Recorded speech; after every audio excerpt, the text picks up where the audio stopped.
volta das 10 para as 8, né? O Nicolas tem um compromisso, né? Então, acho que a gente aproveita o tempo que começa agora. Perfeito. Bom, eu queria dar boas-vindas a todos, né? E agradecer principalmente o Sports aí por aceitar mais uma vez um convite da nossa parte, do Conaente. Ele já é nosso parceiro de uns bons anos aí, e sempre as palestras dele no Conaente tiveram uma boa aceitação e bons comentários, né? Então, hoje a gente trouxe ele para falar sobre transformação tecnológica e em que isso impacta na nossa vida profissional, principalmente, né? Já que ele tem muita experiência na indústria, na pesquisa, na docência, enfim, está à frente do Núcleo de Inovação Tecnológica de Campinas, da PUC Campinas. Então, tem muita experiência para trocar conosco. E eu já vou aproveitar e já fazer uma primeira pergunta, então, para o Nicolas. Bom, eu gostaria que você comentasse, assim, né, primeiro um resumo para quem não te conhece, né, brevemente da tua carreira, o que tu já fez, né, e também um pouco dessa atuação específica do NIT, né, do Núcleo de Inovação Tecnológica. Legal. Nilo e Robson, primeiramente, né, um super obrigado pelo convite, é uma honra estar com vocês aqui novamente, né, como vocês comentaram aí, parceiros aí de diversos anos, e sem dúvida nenhuma é um prazer estar de novo com vocês, sempre honrado aí a gente poder compartilhar e bater um papo sempre divertido e bem interessante aqui para todos, né? Então, para quem não me conhece, meu nome é Nicolas, né? Então eu até só sugeriria, Nilo e Robson, acho que está dando um pouquinho de eco no microfone de vocês. Talvez dando um mute ali, vai ficar mais claro para todo mundo. Legal, ótimo. Então, eu comecei, a verdade, né, minha graduação, mudei muito de área, né, porque minha graduação inicialmente foi na área de engenharia de alimentos, na Unicamp. Depois, brevemente, por causa de um acidente de moto, eu fiquei engessado um tempo, quebrei uma vértebra, tudo mais, acabei me direcionando, já tinha feito uma iniciação científica também na engenharia química do Unicamp, fui fazer o meu mestrado na engenharia química, acabei meu mestrado em 1 ano, exatamente, depois comecei as disciplinas do doutorado e logo depois do primeiro ano do doutorado, onde eu já tinha acabado as disciplinas, eu fui chamado para trabalhar na E3S em Florianópolis, uma grande empresa na área de simulação computacional que tem muito a ver com o que a gente vai conversar hoje em dia, né? Hoje, no dia de hoje. Então, eu trabalhei por quase 14 anos na E3S, fui responsável aí pela abertura do escritório da E3S em São Paulo, depois no Chile, trabalhando com o pessoal na Argentina, no Peru, na Venezuela, né? Diversos países aqui. Então, comecei na área técnica, e aí bastante isso, a gente vai conversar bastante sobre isso hoje, né? Eu, como engenheiro de alimentos, trabalhando depois na área de dinâmica dos fluidos computacional na engenharia química, meu primeiro trabalho mesmo, né, fora aí os estágios na E3S, foi com a Embraer, quer dizer, com um avião. Então, já começa o primeiro ponto, a gente precisa, e essa transformação digital, ela tem muito a ver com isso, com a capacidade nossa de se adaptar a mudanças, né? Então, eu fiquei vários anos na E3S, saí da E3S mais por questões de estar mais próximo com minha família, voltei de novo para Campinas, fiz meu pós-doutorado na engenharia química e comecei a lecionar na PUC Campinas e também na Unicamp. Voltei para a engenharia de alimentos também dar aula e na engenharia química e produção da PUC Campinas. Hoje, além de docente de educação exclusiva na PUC Campinas, estou como coordenador do Núcleo de Inovação Tecnológica, né, da nossa universidade, e esse é o nosso papel hoje em dia, né, esse trabalho de desenvolver, divulgar e fomentar a inovação tecnológica dentro da universidade e crescer aí a nossa região e o país, né? Então, tem bastante a ver com o que a gente vai conversar no dia de hoje, né? E o papel, aí só acabando com a pergunta aqui, porque eu, desculpa aqui um pouquinho, tive que aí me apresentar para ver aí todo esse contexto de mudanças, né? Que é bastante interessante para o que a gente vai comentar hoje, né? O Núcleo de Inovação Tecnológica da PUC Campinas é o responsável justamente por fazer todo esse link entre a universidade e o setor produtivo, né? Principalmente, fazendo todo esse papel do chamado, né, da terceira ponto importante dentro da universidade, que além de extensão, de pesquisa e de ensino, é justamente fazer essa transferência tecnológica para o mercado. E muito mais do que fazer essa transferência pura e simples, como era feita há um bom tempo atrás, um desenvolvimento endógeno da universidade, empurrando para o mercado, começar a trabalhar cada vez mais com as necessidades do mercado, trazendo essas necessidades para a universidade, para que a universidade realmente crie tecnologia e inovação que vai ser usado na hora, em pronto. Né? Então, esse é o nosso papel, tá joia? Dentro do MIT.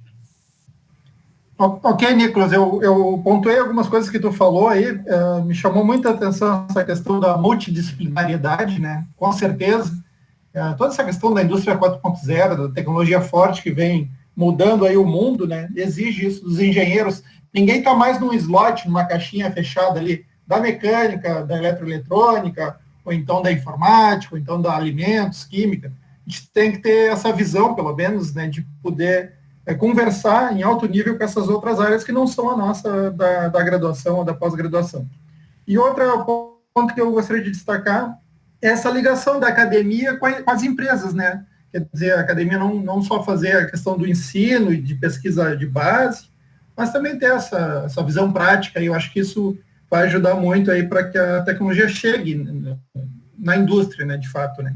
Sem dúvida nenhuma. Sem dúvida nenhuma, é super importante isso, né, que chegue essa tecnologia. E como você mesmo comentou, Nilo, a gente passou de ter, né, pessoas com conhecimento, digamos, fragmentado, cognitivo, né, baseado muitas vezes em cursos que demoraram 4, 5 anos, centrado em uma necessidade, num espaço rígido de espaço-tempo, para a gente ter cada vez um espaço mais complexo, com um espaço mais, né, metacognitivo aqui digital, envolvendo cada vez mais trabalhos em equipes, trabalhos multidisciplinares e conhecer diversas coisas. Né? A gente, né, teve nas nossas outras conversas falando muito sobre simulação computacional. Né? E aí aquela brincadeirinha, né, que na época, quando eu fiz o meu mestrado, doutorado, época D3S, um engenheiro especialista em análise estrutural ou dinâmica dos fluidos computacional, lindo, maravilhoso, olha que coisa. Né? E aí hoje a gente tem tudo, as análises multifísicas. Ah, legal, agora eu consigo fazer CFD, estruturas, eletromagnetismo ao mesmo tempo, falando, isso não é suficiente.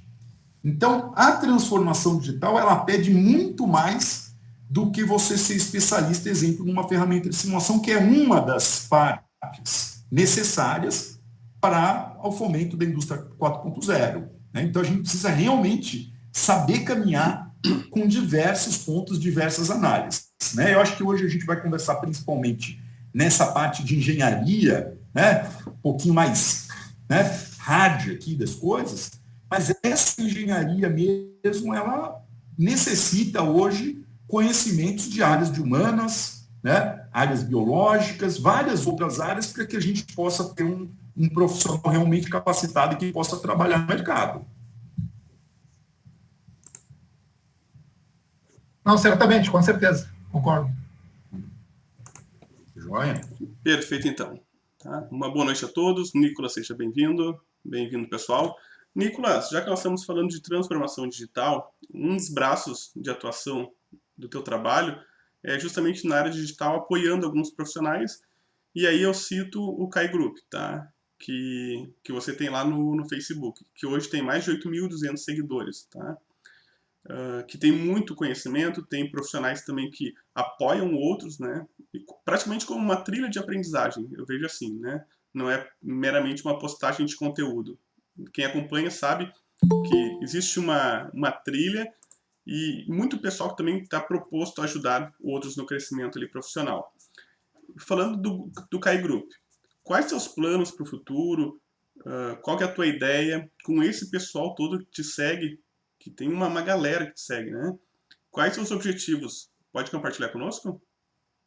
Legal, sem dúvida nenhuma. Putz, muito bem lembrado, Robson. O Kai Group foi uma coisa super legal que eu criei na época que eu estava dentro da E3S, né? Eu lembro que até eu gerei um certo ruído interno, porque na hora que eu criei esse grupo, o pessoal falou, não, Nico, só pode ter coisas que a gente trabalha, que a gente vende. Eu falei, não, isso aqui é um grupo realmente de crescimento profissional e pessoal, né? E um dos pontos voltando um pouquinho, por que eu criei esse grupo, né?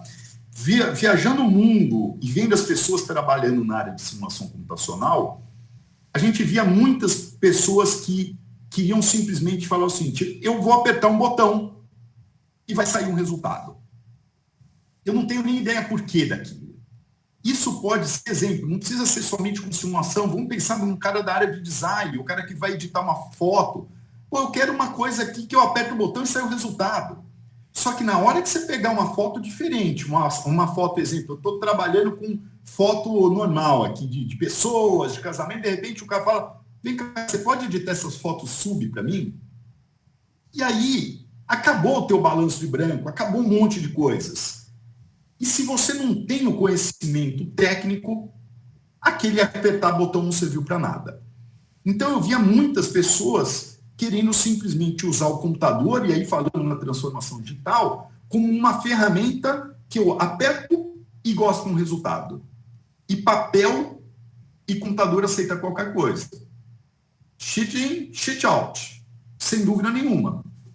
E nessa ideia, o trabalho é justamente a gente tentar fomentar numa hora onde a gente tem uma modificação da sociedade cada vez mais buscando e acreditando fielmente, exemplo, num vídeo do YouTube que ensina o cara a usar um modelo XYZ de turbulência e tal, e de repente vê que não tem nada a ver, o escoamento é laminar. Vamos imaginar, né? Então, realmente fazer e fomentar que as pessoas, claro, as ferramentas tecnológicas são ferramentas. A gente precisa conhecer a base, o engenheiro tem que ter curiosidade de ver a natureza, ver a folha balançando, entender porque a folha balançou, lembrar de Bernoulli, lembrar disso, juntar as caixinhas e falar: agora eu vou simular. E essa foi o motivo de criar o Kai Group. E com isso, e vocês viram que eu sempre trabalhei com uma rigidez grande de postagens, não vai aceitar postagem de cunho político, de futebol, não, é para ajudar. E aí, cada vez mais, a gente conseguiu criar uma comunidade de pessoas da academia, pessoas da indústria, pessoas de empresas que vendem software de simulação, fomentando o conhecimento. E é isso que a gente tem cada vez mais, essa velocidade de pessoas pensando também em inovação, na parte de inovação aberta e transformação digital. Isso é sensacional. É isso que a gente precisa. Empresas que muitas vezes falam que são concorrentes, trabalhando em conjunto para um bem comum, para todas elas crescerem. Se a gente tem um pessoal de base, conhecendo bem tecnologia, sabendo como usar as ferramentas de simulação, tudo vai crescer. Então a gente tem que ter as empresas unindo e trabalhando com isso, e felizmente o Kai Group é um sucesso. Temos aí, se eu não me engano, 8 anos, vai fazer agora em setembro, ou fez agora. Eu tenho que até verificar, que eu acho que acabou de fazer 8 anos o grupo, com uma quantidade de pessoas bem considerável, né? Bem legal. Ah, que ótimo. Então, de repente, já está próximo do aniversário, sei que não foi, hein, Nicolas? Do grupo. Eu não lembro, eu acho que foi agora. Pode ser que acabou de saber, eu acabei passando batido. Mas eu acho que acabou de ser o 8º aniversário do grupo agora. Perfeito, tem parabéns. Que voltar lá e nada disso. E o interessante também desse tipo de projeto, Nicolas, que é muito também similar ao CONAEND, tá? É que a cada ano que passa, querendo ou não, vai se criando uma maturidade. Isso quando é tratado de forma séria, por profissionais sérios também, com parceiros também engajados e de qualidade. E ao longo dos anos, esses grupos, esses projetos vão se moldando e vão ficando cada vez mais maduros. E realmente as pessoas que ficam e que permanecem são pessoas mais objetivas, pessoas que realmente estão querendo realizar entregas. Então, acaba acontecendo os projetos, acaba se conseguindo compartilhar mais efetivamente o conteúdo, em vez de simplesmente uma mídia social. Então, é bem bacana. E isso que tu passas, nós sentimos também no CONAEND. E nós conseguimos acompanhar bem esse crescimento, né? Então, parabéns aí pelo projeto. Que legal. muitos anos, hein? E justamente a gente acabou criando em paralelo depois, né? Caso o pessoal tenha interesse, meu canal no YouTube, né? A gente cria também várias entrevistas com profissionais, vários conteúdos aí, justamente para fomentar isso. Né? Quanto mais pessoas tiverem conhecimento e a gente ajudar pessoas, ajudar pessoas sem esperar algo em troca, sempre vai retornar para você. Isso é super importante. Então, tem o meu canal lá no YouTube, quem quiser procurar lá no YouTube, procura simplesmente no meu nome, Nicolas Esportes, vai chegar no canal, se inscreve, tem um monte de entrevistas super interessantes para vocês seguirem ali também. Essa parte do CAI Group a gente acompanha desde 2016, é impressionante, dobrou de tamanho, né, de 2016 para cá, a gente viu ali que dobrou de tamanho. E é algo orgânico, né, interessante, né, o pessoal espontaneamente fez o canal crescer com ótima qualidade, assim. E nessa segunda resposta, tu comentou também que o pessoal às vezes usa a tecnologia, a ferramenta, como se ela pudesse substituir a cognição, né? A responsabilidade do engenheiro, né? Do profissional. Isso não vai acontecer. Você pode usar bem ou mal a ferramenta, como você falou, né? Cheat tal, né? Quer dizer, o cara, se ele entrega dados ruins ou modela de forma ruim, o resultado não pode ser bom, né? Então, isso aí, a responsabilidade sobre a qualidade do trabalho continua sendo do engenheiro e sempre será, né? A ferramenta pode te ajudar a chegar mais rápido em um bom resultado, né? Bom, mas vamos lá. Nessa questão da transformação digital, porque o tema, eu acho que daria para dizer que ele não é novo, né? Ele já tem alguns anos aí. Sim. E algumas áreas de tecnologia, principalmente a TI, a tecnologia da informação, trabalha muito com isso, né? No entanto, a indústria, de maneira geral, principalmente a metalmecânica, que eu estou mais envolvido, ela demorou para entender essa nova etapa, principalmente aqui no Brasil. E que também é uma oportunidade, eles vêm sempre com uma ameaça, uma pressão, mas é uma oportunidade também. Então, eu queria ver a tua visão assim, sobre a indústria aqui no Brasil, como é que está posicionada e como é que a gente pode melhorar em 5 ou 10 anos ainda. Legal, legal. A primeira coisa que é importante, eu acho que a gente separar um pouco, no meu ponto de vista, primeiro, a transformação digital, ela não é a utilização de ferramentas. Tá? A primeira coisa que a gente tem é uma transformação cultural, né? Uma transformação de cultura, de mentalidade, né? De uma mentalidade mais ágil, né? Uma forma realmente diferente de atuar nas coisas. Então, o primeiro ponto é isso, é uma alteração cultural. Claro que tem uma facilidade inicial para a equipe de TI, que já vive com isso, né? Mas se nós pensarmos em outro, né, de uma linha geral, qualquer um hoje tem um celular, provavelmente todos aqui já pegaram um Uber, qualquer um já fez uma transação bancária via celular, né? Usa essas ferramentas de reuniões, como o Google Meet que nós estamos utilizando, Zoom, Teams, o que for aqui mais, isso é o nosso dia a dia. Nossas crianças utilizam isso, né? E a gente precisa cada vez mais trabalhar, né, nessa direção. Então, a transformação digital, ela é uma coisa que realmente vem acontecer, a gente pode falar, no Brasil, ainda engateando, se você pensar em relação à indústria 4.0, todas essas mudanças, muitas pessoas, inclusive, confundem o que é indústria 4.0 e acham que é automação e controle, né? Então, você vai muitas vezes falar, o que é indústria 4.0? É colocar robô. É colocar controle na planta. Pô, para com isso. Vai lá ver as primeiras brigas de problemas, digamos, com os sindicatos. Vai em Santo André, Santa Diadema, na década de 80, as brigas que aconteciam por causa de colocar robô na fábrica da Ford, na GM. Controle de processos químicos existe desde a década de 50. Então, indústria 4.0 é muito, muito mais. A indústria 4.0 não é isso. Ela envolve muito mais coisa. Ela envolve a parte de Big Data, de Cloud Computing, de IoT, né? Hoje, com toda a parte de as conexões 5G, que estão cada vez mais sendo importantes aqui, sendo trabalhadas, a parte de inteligência artificial, de blockchain, de cybersecurity. Então, tudo isso é importante. E aí passa a importância de qualquer pessoa, vou pensar na parte de engenharia, para ficar mais simples, um engenheiro hoje que não sabe programar, vai aprender Python, vai aprender R, vai aprender alguma linguagem. Open source, tem um monte. Se você acha que machine learning, deep learning, toda essa parte de redes neurais, apertar um botão, ali tem estatística pesada atrás. Então, se você não gosta de estatística e não sabe estatística, você não vai trabalhar com deep learning. Se você não sabe analisar dados, se você não sabe analisar as correlações entre inputs e outputs de forma mais complexa, você é um engenheiro ainda pequenininho, que está lá na década de 50.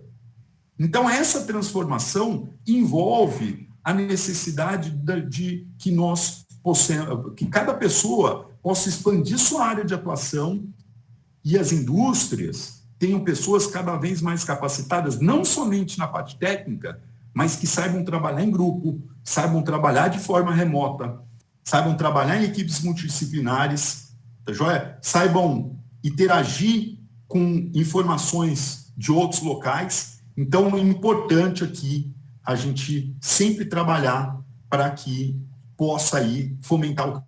E agora, com a pandemia, ou vai ou racha. Temos que trabalhar, temos que nos adaptar a essa nova realidade. Não é questão de se gosta ou não gosta. Ok. Bom, Nicolas, a minha próxima pergunta era praticamente o que você não respondeu, tá? Que era o quê? Baseado em todas as mudanças que estão acontecendo, tá? E que eu vejo também que falta uma atualização do meio acadêmico, né? Não de todos ainda, mas esse nosso trabalho é importante também para promover a mudança nesse setor, de passar uma forma de estudo mais diversificada que abrange em outras áreas e que nos completam para dar resultados mais efetivos no meio industrial, enfim, tá? Que construam realmente resultados. E a minha pergunta para ti era a tua opinião sobre qual que é o perfil desse profissional que está por vir, que nem digo está por vir, que nós já precisamos, o perfil do profissional, na tua opinião, que já se necessita hoje e que no futuro próximo vai ser exigido ainda mais.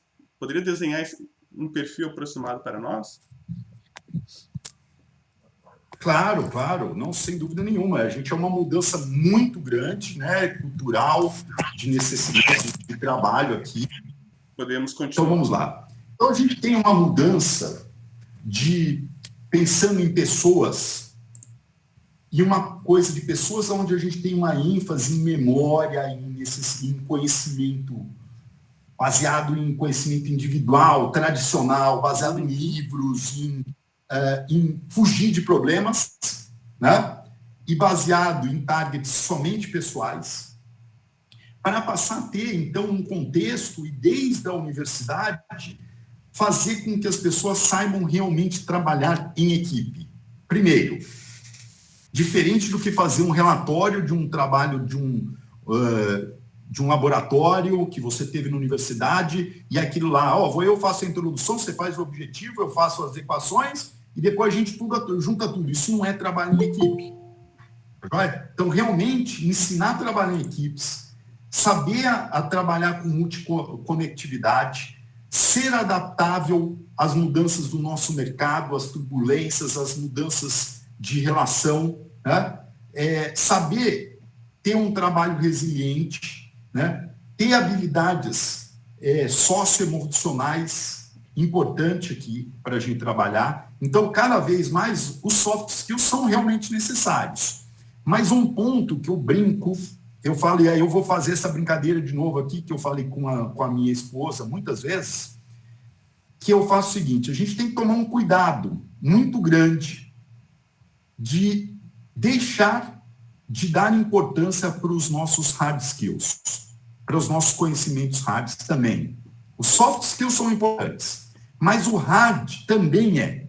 E aí a brincadeira, né, que hoje em dia está muitas vezes acontecendo, o pessoal vai fazer uma entrevista de estágio, e aí cai lá num grupo de pessoas de recursos humanos, não falando mal deles aqui, mas estou dando uma brincadeira num exemplo, tá bom? E aí na primeira entrevista falando, legal, vi o teu currículo, universidade muito boa, e me diz uma coisa, você fez curso de esgrima? Aí o cara, não esgrima não fez. Então você não sabe se defender, você não sabe trabalhar com pessoas, atacar e se defender nas épocas mais certas, então você não serve. Descarta a pessoa. Aí essa pessoa saiu, falou, vou fazer um curso de esgrima. Chega na segunda entrevista, você fez grupo de esgrima? Fiz esgrima, muito bem, então você esgrima. Mas você fez teatro? Não fiz teatro. Então você não sabe se comunicar. E aí chega no final, a pessoa que fez, aí ele vai lá, faz esgrima, faz teatro, esqueceu daqueles detalhezinhos básicos. E aí eu dou um desafio aqui para vários de vocês que estão me escutando, vários professores ou engenheiros, perguntem para o colega de você se eles sabem, por exemplo, entrar numa Leroy Merlin, comprar uma bomba de água, as conexõezinhas, ligar uma mangueira na sua piscina e succionar a água da piscina e jogar de volta na piscina. Um problema simples e básico que qualquer engenheiro mecânico, engenheiro químico, engenheiro de alimentos, engenheiro naval, qualquer engenheiro teria que saber fazer. Ou o cara vai levar um choque, ou não vai saber ligar o que é uma ligação 110/220, básico, ou não sabe que a bomba não funciona se ela não tiver afogada e a bomba não succionar ar, ou não vai saber nem colar suas conexões. Isso quer dizer que se a gente ficar focando somente nos soft skills, nós temos um risco sério de um país ficar com defasagem de bons engenheiros, que na hora de fazer o startup lá num secador, num sistema de extração supercrítica, num processo, em construir um equipamento real mecânico que tem sujeito à vibração, à fadiga, não vai funcionar. Então, a gente tem que ter os soft skills, sim, mas não podemos esquecer o hard skills, sem dúvida nenhuma. Perfeito, Nicolas.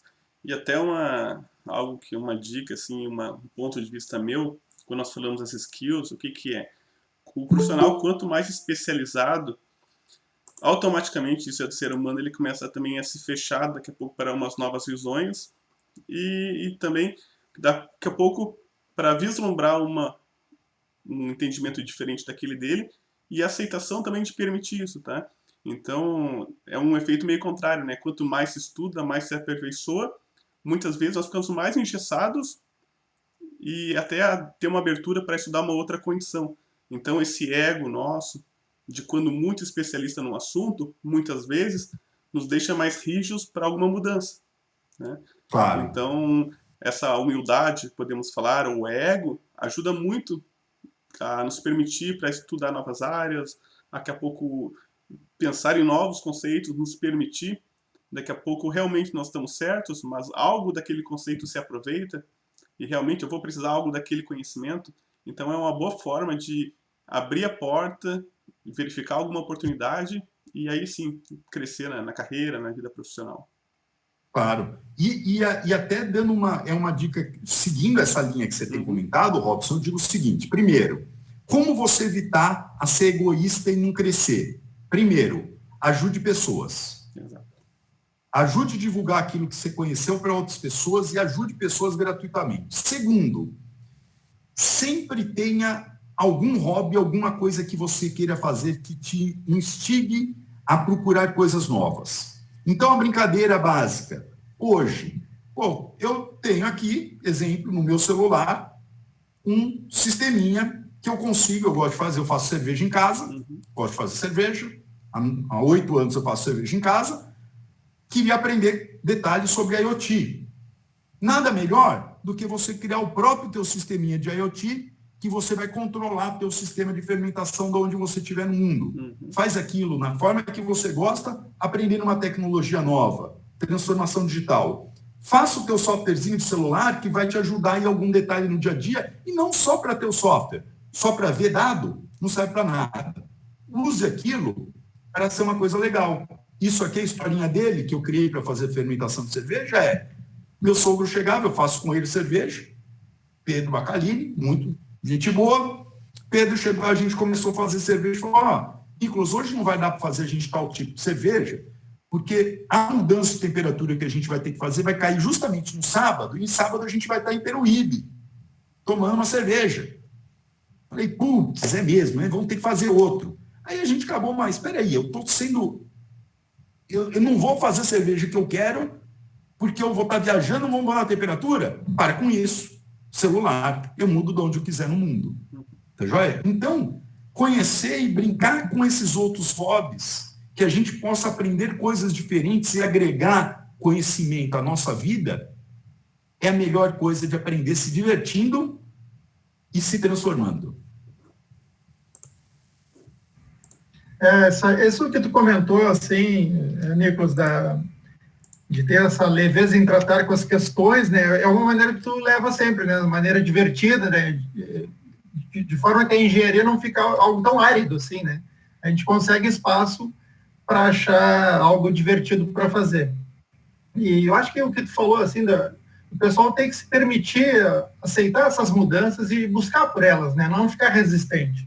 É uma mudança de paradigma, de uma crença básica, mas as pessoas têm que fazer, porque se eles não derem esse primeiro passo, tudo mais não vai acontecer. Por exemplo, no teu caso aí, tu não precisou fazer uma engenharia eletrônica para fazer o software IT ou de sistemas, ou o que seja. Tu diz, não, eu sou competente, eu vou procurar informação, eu vou estudar e eu vou fazer. E deu resultado, né? E eu faço a mesma técnica, né? Eu queria aprender a linguagem R e Python, né? Então, o que eu fiz? Fiz parceria com uma empresa indiana para a linguagem R, tem seus 300 e tantos mil alunos na Udemy, e fiz uma parceria com a americana que tem mais de 500 mil de alunos com Python, né? E fiz a minha contribuição nos cursos, né? E aí estou lançando eles. Então, aprendi, me diverti e vou ter algum retorno financeiro ainda em cima desse trabalho. Então, acho que essa predisposição das pessoas fazerem mais do que aquilo que está no diploma dela, ou que ela foi formada, assim, na questão da faculdade, formal mesmo, a questão formal do diploma que ela obteve, é uma mudança que, se a gente não der esse passo, todo o resto que a gente fala aqui se perde, né? Então, acho que foi bom tu pontuar essa questão. Quanto às tecnologias, também falaste que são várias, né? E realmente, mês passado eu terminei um mestrado com foco na indústria 4.0, né? E no mínimo se fala de 9 tecnologias, né? E são tecnologias da informática, da engenharia mecânica, da automação, quer dizer, tudo unido ali. Então, os engenheiros vão ter que ter essa visão holística, né, para poder atuar, senão eles não vão conseguir ter um desempenho satisfatório, né? Claro. Mas vamos para mais uma perguntinha aqui. Nessa questão da pandemia, que obviamente impactou muitas empresas, acabou escancarando o quanto somos dependentes de atividades físicas, né? Produção, comercialização. Quem trabalha com átomos, digamos assim, foi mais impactado do que quem trabalha com bits, né? E assim, ficou evidente toda a nossa fragilidade quanto a esse tipo de acontecimento inesperado. E assim, eu gostaria de saber da tua parte, o que você acredita que será um novo marco para a indústria no momento que agora que a gente foi forçado a acelerar essas questões da transformação tecnológica, né? Não, sem dúvida. Acho que a gente tem mudanças que, se separar para pensar, desde coisas simples, né? Eu comprei várias coisas na minha vida, né? Faz um bom tempo pela internet. Mas eu nunca pensei, exemplo, em fazer uma compra de supermercado online. Começa por aí. Hoje eu paro para pensar e falo assim, espera aí, eu perdia a manhã do sábado ou do meu domingo, ou à tarde, para ir no supermercado. Hoje eu faço a compra de supermercado, com tudo bonitinho, marco o horário de entrega quando eu preciso, em casa, e eu tenho tudo bonitinho. O que eu ganhei de tempo com isso? Mas, de outro lado, se você pensar do lado contrário, isso é uma tendência a cada vez mais nós termos uma redução, exemplo, de pessoas que vão trabalhar no supermercado. Será que a gente realmente precisa de supermercado? Estive em Hong Kong, agora no ano passado, e em Hong Kong você está na estação de metrô, você tem painéis digitais, como se fosse o painel do teu supermercado, e você vai com o celular, escaneia o QR Code, fala isso, com o teu celular. E quando você chega em casa, compra chega junto. Você comprou na tua volta do teu trabalho. Quer dizer, é impressionante. Então, as mudanças, sem dúvida nenhuma, da parte de serviços, acaba mudando bastante. E a gente tem uma mudança grande acontecendo, né? Do que a gente tem aí o QoS, né? Pensando aqui, passando em serviços para experiência do usuário. Então, sem dúvida nenhuma, Nilo e Robson, a gente tem, igual qualquer mudança, qualquer transformação que a gente teve na indústria, primeira, segunda, terceira revolução industrial e agora a quarta revolução industrial, nós temos uma mudança de desemprego que vai acontecer e as pessoas vão ter que se mover e se movimentar. Né? Para que cada vez mais, pensando no futuro, será que é realmente necessário estar no chão de fábrica? Será que é necessário operar um equipamento lá ou somente instalá-lo e fazer o processo funcionar? Como que a gente consegue fazer isso? Qual é o papel para nós trabalharmos com isso? E qual é o papel da sociedade para trabalhar em uma forma que todo esse mercado, toda essa forma de trabalho seja digna e que nós tenhamos cada vez menos uma menor desigualdade social. Então, isso é super importante. A gente pensar como pessoas, como a gente vai trabalhar nessa direção. Então, a mudança é grande, realmente mudança, para exemplo, para mim, dando aula. Hoje, meus alunos, eu acredito que ganharam com a minha aula não estando presencial, porque, por exemplo, eu dou aula de controle de processos químicos. Eu consigo usar ferramentas como o Octave, como o Scilab, como o DWSim, ferramentas open source na minha sala de aula em todas as aulas. Quer dizer, eu tenho um laboratório de informática todos os dias à minha disponibilidade. Isso facilita muito. Vídeos, o cara pode voltar, ver meu vídeo de novo, ver minha aula de novo. O que isso melhora? Mas, de outro lado, a gente perde a comunicação, a presença em grupo, o trabalho em grupo, e conseguir esse trabalho. Se a gente perder a conexão entre pessoas, aí a gente está frito como o mundo.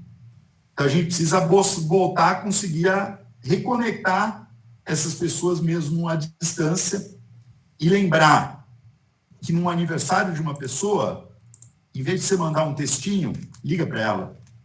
Vai ser muito mais legal. Se desse para dar um abraço, melhor ainda. Né? Então, essa é a brincadeirinha que eu acho que a gente tem que pensar. Transformação digital é legal, é importante, mas a gente tem uma transformação social muito importante por trás e a gente tem que tomar cuidado com ela. Né? Mais um pedacinho aqui, mais um exemplo, a brincadeira que eu sempre falo para os meus alunos em transformação digital é: você pode falar no celular quando você está dirigindo? A lei é clara, não. Você não pode falar no celular quando está dirigindo. Se você não pode falar no celular quando está dirigindo, por que existe o Bluetooth e o Viva Voz no celular, plug and play, quando você compra um carro zero? Tem alguma coisa errada. Então, a gente dá uma possibilidade para a pessoa que tem dinheiro, um celular e um carro com conectividade Bluetooth, ela pode falar no celular no carro, porque ela fala lá e ninguém vai perceber. Agora, o carinha que tem um Fusca, mas também tem um celular, não fala no celular dele quando está dirigindo. Então, a transformação social e digital, é necessário que a gente pense como sociedade, como alterar as leis, como alterar a forma de cobrança da sociedade na utilização das ferramentas digitais. Tá ótimo. Nicolas, falando um pouquinho assim, sobre uma linha de trabalho, tá? Porque muitas empresas, nós falamos um pouquinho de profissionais, e principalmente o meio metal mecânico, como o Nilo citou antes, muitas empresas custam a dar aquele start para essa transformação digital, tá? A rever seus processos e pessoas atuando dessa forma, tá? Vou até abrir a minha opinião pessoal, tá? Daqui a pouco tu contesta, daqui a pouco tem outro ponto de vista, sobre como que quem não faz isso deveria iniciar. No meu pensamento, o passo inicial é o quê? É fazer networking, tá? Uma pessoa que precisa realizar a mudança numa empresa, tá? Levar ela para outro nível, ela tem diversas formas de buscar esse conhecimento, mas para mim o primordial é o quê? É estar no meio de pessoas que tenham visões de outros aspectos da indústria, que já trabalharam em processos diferentes ou nos mesmos, não somente nos mesmos, porque essa conversa nossa, por exemplo, com o público todo do Conaenge, com outros palestrantes, gera insights muito interessantes, que daqui a pouco não se usa uma ideia na totalidade, mas essa ideia parcial daqui a pouco já abre um novo horizonte, tá? Então, no meu ponto de vista, essa troca de conhecimentos, esse apoio mútuo, é o que starta, é o que motiva também, e é o que cada vez vai abrindo um caminho, né? A gente vai escalando. Muitas vezes o Nilo não me ajuda totalmente no assunto, estou dando um exemplo genérico, mas ele me gera um insight que eu converso com o Nicolas troca uma ideia comigo, eu te ajudo algo, tu me ajuda, e daqui a pouco uma outra pessoa, então, vira uma baita cooperação, tá? E isso é muito interessante, faz acontecer. Então, no meu ponto de vista, para quem quer promover a mudança, o ponto-chave é o quê? É discutir, trocar ideias e gerar esses insights, né? Daí sim, depois nós começamos a entrar para algo específico de processo, tá? Mas o que nós temos que ter? Temos que ter um rol de oportunidades, de caminhos para depois começar a optar pelo aquilo que é mais viável, tá? Não sei se tu consideras o mesmo caminho, poderia dar teu ponto de vista, o que tu acrescenta a isso? Legal. Não, Robson, acho perfeito esse teu ponto de vista. Tá? A primeira coisa, eu também falo para os meus alunos, eu tive como exemplo isso o professor Lincoln, da Engenharia de Alimentos Unicamp, ele fazia o seguinte, 1 ponto da tua média, você ganhava caso você trouxesse 10 cartões de visita de pessoas de indústria e pelo menos 5 crachás de feiras. Você tinha que ir lá e participar. E aí, às vezes, ele pegava e falava, legal, você conheceu tal cara, com o que ele está trabalhando? Você conversou com ele? Então, ele ia atrás. Então, a primeira coisa é não tenha medo de conhecer pessoas. Se Barack Obama, o Papa, ou qualquer pessoa vier na sua frente, cumprimente-o, converse com ele. Ele é uma pessoa igual qualquer um. Se essa pessoa foi arrogante, falando, não falo com você, não apertou a mão, ele perdeu as chances de te conhecer. Pense dessa maneira. Então, a primeira coisa, conhecer pessoas. Nunca pare na tua vida de conhecer pessoas. Importantíssimo. Networking é sensacional. Importante. Segundo ponto, conheça e entenda os seus próprios preconceitos. E através do teu autoconhecimento nos preconceitos, você vai ver que, na verdade, eles devem ser muitas vezes alterados. Como, por exemplo, num processo de transformação digital, quem diz que o cara fala, o celular não pode ser usado na planta por sigilo e não sei o que e tal coisa? Legal. Tu está perdendo a possibilidade do cara de manutenção chegar com um sisteminha, com um QR Code do lado do teu equipamento e fazer um processo com parte de realidade virtual, realidade aumentada, para fazer o conserto do teu equipamento de uma maneira muito mais rápida com um suporte de pessoa do outro lado do mundo. E você não quis fazer isso porque você falou, celular não entra na minha fábrica. Opa, você está perdendo isso?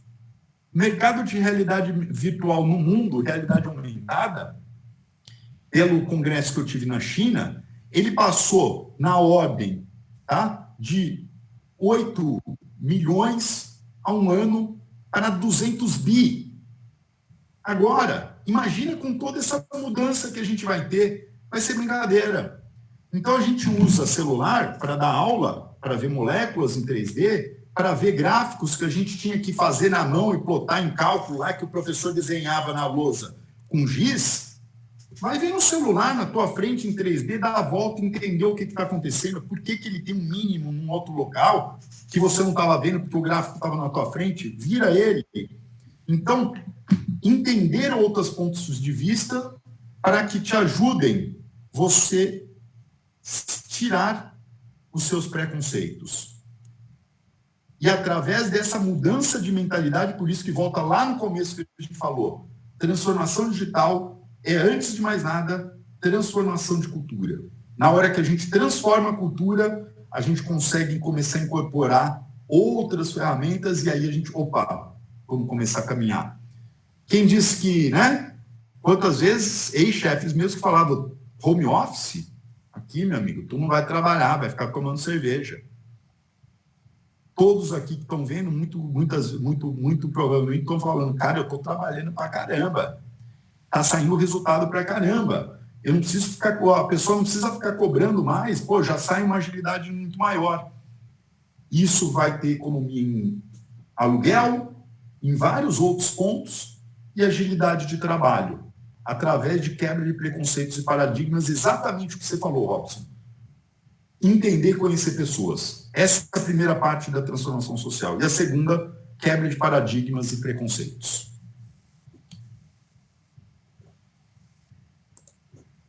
Tá ótimo. Nicolas, e até aproveitando essa última fala tua, tá? O que eu tenho visto? Algumas empresas, com tudo que tem acontecido na pandemia, nessa função principalmente de home office, empresas tradicionais da área metalmecânica, algumas estão mantendo realmente esse novo método de trabalho, tá? Então viram algumas vantagens, né? Vou dar um exemplo. Uma indústria com 300, 500 funcionários. O custo de transporte, custo de refeitórios, né? Custo de energia. Então, gera um número que dá um impacto realmente no final do mês no resultado da empresa. Tá? Então, algumas empresas criaram esse movimento e estão fazendo a manutenção e a propagação desse trabalho. Agora, algumas empresas que eu conheço também bem tradicionais, colocaram um ponto final e retomaram em 100% as atividades da forma tradicional como eram. Então, de novo, o que nós vemos, né? Nós vemos que foi gerada, infelizmente, devido à pandemia, mas uma oportunidade de rever alguns métodos de trabalho e oportunidades de ganhos também com isso. E algumas empresas realmente promoveram essa mudança de uma forma mais gradual, mas estão realizando, e outras simplesmente retornaram para a forma que era exatamente igual. Então, nós vamos acabando o quê? Fazendo um filtro dessas empresas, aquelas que não eram tão competitivas com isso, infelizmente, vão ficando ainda menos competitivas no mercado, né? Elas vão perdendo a sua fatia, seu espaço ali. E já aquelas que experimentaram um pouquinho, não por querer, mas devido a tudo que aconteceu, realmente, né, conseguiram consolidar, verificar os ganhos e estão continuando nessa linha. Sem dúvida, isso é um ponto, né, hoje, várias empresas que eu conheço estão, né, justamente falaram, ok, antes existia, já conheço empresas que tinham, exemplo, antes da pandemia, uma vez por semana você pode trabalhar da tua casa. Então era um benefício para o funcionário. Então era visto o home office como você ganhou um plus, porque eu confio em você e você consegue trabalhar na tua casa. Né? E hoje, várias empresas estão falando o seguinte, não, meu amigo, você vai ficar na sua casa pelo menos 3 vezes por semana. Os outros 2 você vem para cá. Né? A gente tem, né, como você falou, redução de espaço físico e tudo mais. Né? E a gente tem que também só relembrar que, do outro lado, a gente tem que deixar, né, aquela brincadeira. Quando a gente ganhava um celular, eu lembro quando eu ganhei a primeira vez o celular, eu não sei se eu fiquei feliz ou se eu fiquei triste. Né? Na época eu falei, cara, já tem o celular, pode falar. Mas depois você fala aí, o cara me encontra a qualquer hora do dia, em qualquer lugar. Né? E qual que é o meu horário de serviço? Quando eu vou estar com meus filhos? Quando eu vou fazer minhas atividades? Então a gente tem que lembrar também que essa oportunidade da gente ter pessoas fazendo home office é uma oportunidade, exemplo, de uma pessoa, como exemplo, Nicolas, que morava em Campinas, trabalhava em São Paulo, saía às 5 horas da manhã daqui, ia para São Paulo e chegava aqui em casa às 10 horas da noite. Mas não é agora para pegar o Nicolas, assim, 5, 6 horas da tarde, e falar, legal, agora você continua trabalhando até 10 horas da noite. Não, vai deixar esse cara ficar com a família, vai deixar ele fazer uma atividade física, vai deixar ele ter um hobby, que com certeza o dia seguinte esse cara vai ser muito mais feliz e ele vai render muito mais. E aí tem aquele link com aquele hobby que é importante para você aprender coisas novas, te desafiar, te aprender a fazer alguns detalhes, jogar correr, fazer um esporte em equipe, tocar numa banda, saber, exemplo, música, eu falo, minhas filhas fazem música, música é essencial para você saber qual é a tua hora de tocar, qual é a hora do outro, quando você vai tocar mais forte, quando você vai ter que tocar mais fraquinho, quando que é a hora do outro aparecer. Tocar numa banda é a coisa mais linda do mundo. Abre a mente de uma pessoa em saber trabalhar em uma equipe, em uma parte social. Porque se você for o cara que só toca guitarra no talo, o baterista que acha que é maluco, né? Não vai ter som. Ninguém vai gostar, ninguém vai assistir tua música. Tua empresa não vai crescer. Então vamos tocar conforme a música. E vamos usar essa transformação digital, esse processo, para a gente ter um ganho realmente de qualidade de vida nas pessoas. Alunos que não vão precisar se deslocar para a universidade para ter aula, vão poder ver da tua casa ou de outro local, né? Vão poder ter uma vida muito mais fácil, muito mais agradável. Mas com parcimônia. Temos que ter trabalhos locais também, e isso vai ter que ser trabalhado e a gente conseguir, né, como sociedade, crescer. Isso é muito importante. Ok. Nicolas, tu falou alguns pontos importantes também que eu gostaria de comentar. Essa questão do desemprego, nós sabemos que ocorrerá principalmente para as pessoas que têm atividades muito simples, né? O desemprego é tecnológico, né? Os que forem altamente capazes continuarão com suas oportunidades, outras pessoas não. E isso é uma verdade, é um fato que as pessoas têm que reconhecer, porque o político sempre fala o que a pessoa quer escutar, né? Que esse desemprego não acontecerá. Então, a necessidade dessa formação, né, bem ampla, como tu citou, é necessário para que as pessoas encontrem seus espaços, né? Isso é fundamental e é uma verdade, né? Outra questão que tu falou é a China, né? Ela faz sombra hoje em termos de inovação aos Estados Unidos e à Europa, né? Antigamente não, nós falávamos que tudo que vinha de inovação vinha dos grandes centros, né? América do Norte e Europa. Mas agora, não só na tecnologia 5G, mas em outras tecnologias, robótica, e o próprio programa da indústria 4.0 deles é muito avançado, né?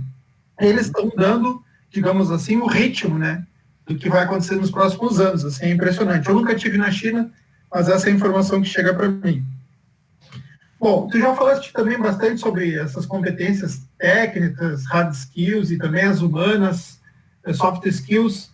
E não sei se tu gostaria de complementar mais alguma coisa relacionada a isso, senão acho que a gente pode ir para a mensagem final, né, Robson? Sim, relativa. Ok. Porque já estamos avançados no horário. Foi excelente aqui a participação, gostei bastante. Mas como combinamos com o Nicolas que a gente terminaria mais ou menos esse horário, gostaria de saber de ti, assim, Nicolas, uma mensagem final que tu pudesse passar para todos nós aí, para a gente poder refletir, então, sobre esse tema com essa tua mensagem final aí. Legal. Eu só comentando justamente esse ponto que você falou, da parte do desemprego e tudo mais, né? Se a gente voltar lá na primeira Revolução Industrial, a retirada do campo, da pessoa do campo para a indústria, foi o primeiro ponto. O cara falou, espera aí, e agora? O que é esse mundo novo? Então eu só sei plantar, então vou morrer de fome. Não, não é assim. O mundo muda, né? Mas toda a transformação, em todas as vezes que nós tivemos uma grande transformação, ela segue inicialmente por um desemprego e um caminho da sociedade para buscar essa transformação da forma que as pessoas vivem, que as pessoas trabalham. Então, o ponto fundamental é, primeiro, a gente precisa investir em educação. Se a gente tem um país que não investe em educação, em sociedade, numa sociedade mais justa, realmente a gente está fadado a um grande desemprego e ter várias pessoas desempregadas vai refletir no teu depois no futuro. Quer dizer, não adianta você estar todo feliz que você está com um emprego bom, uma universidade boa, conhece tal monte de coisa e um monte de pessoas no teu país passando fome. Então a gente tem que pensar nisso. Educação é fundamental. Segundo ponto, investimento em pesquisa, desenvolvimento e tecnologia. O governo precisa investir nisso, precisa continuar investindo nisso e não somente copiando o resto do mundo. Tá joia? Então a gente tem que realmente pensar dessa maneira como sociedade. Tá? Como pessoas, não ter o próprio falou do preconceito. Eu tenho um preconceito da China porque a China só copia, não é assim. A coisa lá a coisa é séria. Eu fiquei impressionado, como exemplo, em Hong Kong. Eu saí da porta do avião, do Finger, com a minha mochilinha. Eu fiz a imigração sem falar com ninguém. entrei no país, peguei o trem rápido dentro do aeroporto, cheguei no centro da cidade, onde acabava ali no centro, peguei um ônibus que ia de graça para o meu hotel, sem falar chinês, e eu fiz tudo isso em 24 minutos.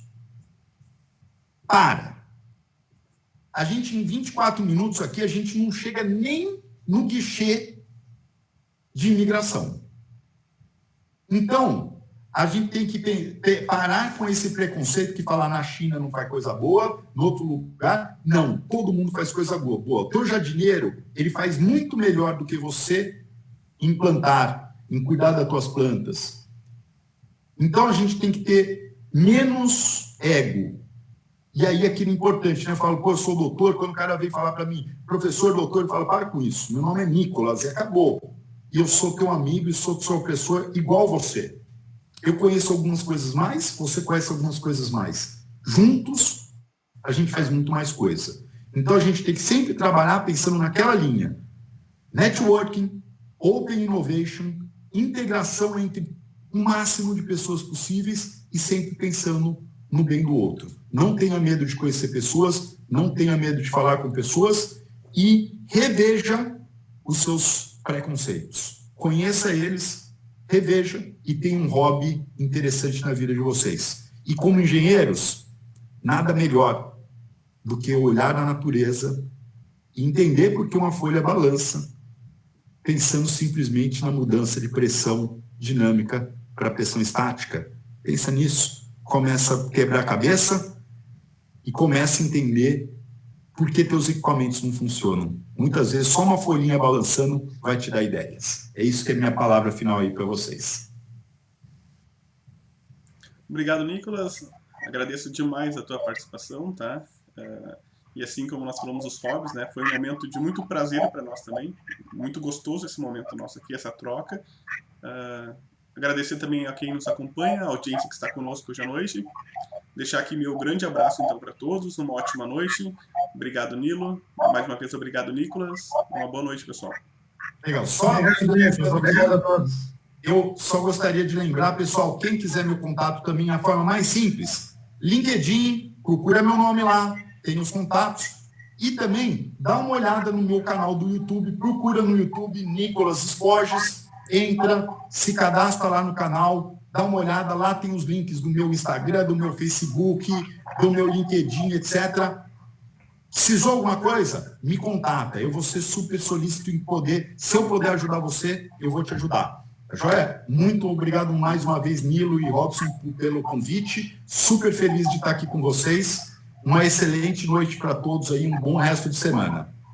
Nós que agradecemos, um abraço. Valeu, um abraço para todos. Muito obrigado a todo mundo aí.